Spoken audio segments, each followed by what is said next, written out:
everybody, this is Em. I'm back again with another extended review, this time about A Touch of Darkness, which is book 1 by Scarlett St. Clair of well, I thought it was supposed to be a trilogy, to be honest with you, but apparently it's going to be a longer series.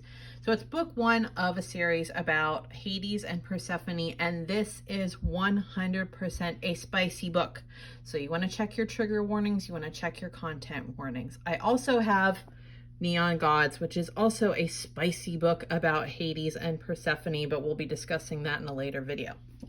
So Touch of Darkness is about Persephone, the daughter of Demeter, the goddess of the harvest, meeting and encountering Hades, the god of the underworld, the god of the dead. And her entire life, Persephone has been completely sheltered by her mother, and her mother has taught her that Hades is evil and bad and she needs to avoid him and blah, blah, blah, that kind of thing. So Persephone goes with some friends of hers to a nightclub that is run by Hades, and she disguises herself from her goddess form to appear mortal, and she unknowingly enters into a contract with Hades due to a lost bet, and she will be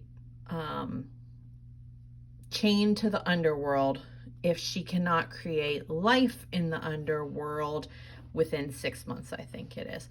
So when I read this book the first time, I think it was in January or February, it could have been in March. Anyway, when I read this book the first time, my concern was, is there enough story here to warrant 3 books? And now we know that it's going to be more because there's another one planned for next year.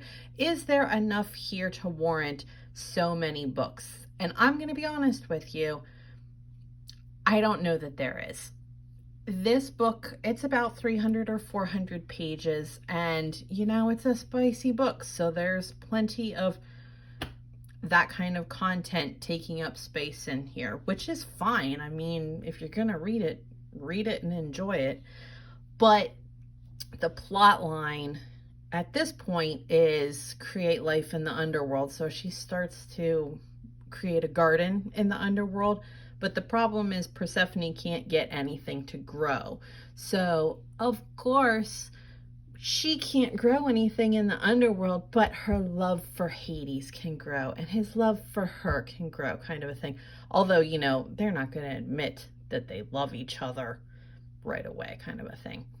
So for my review, I think this was an okay book. It was enjoyable. I definitely liked it more than Evelyn Hugo, which we talked about in the last extended review.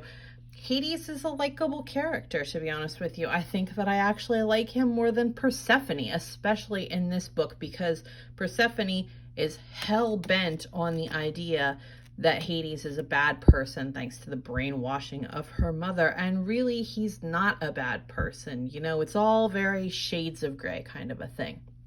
So do I like this book? Yeah, I think it's definitely a 3-star book. It's not an A, it's maybe like a B- kind of a book.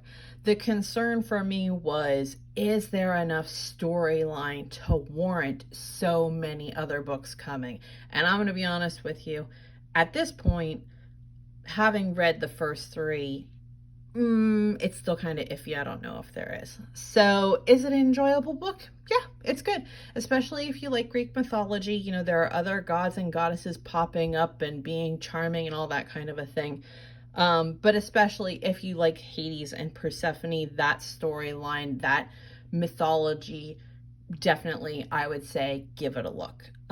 If you're not willing to commit to so many books, though, especially if you're buying them, I definitely think that Neon Gods is going to be your better option, because this is just one book about them. So there you go. That's my extended review for A Touch of Darkness. It's an enjoyable book. I'm glad that I bought it. I'm glad that I read it. And that's pretty much it.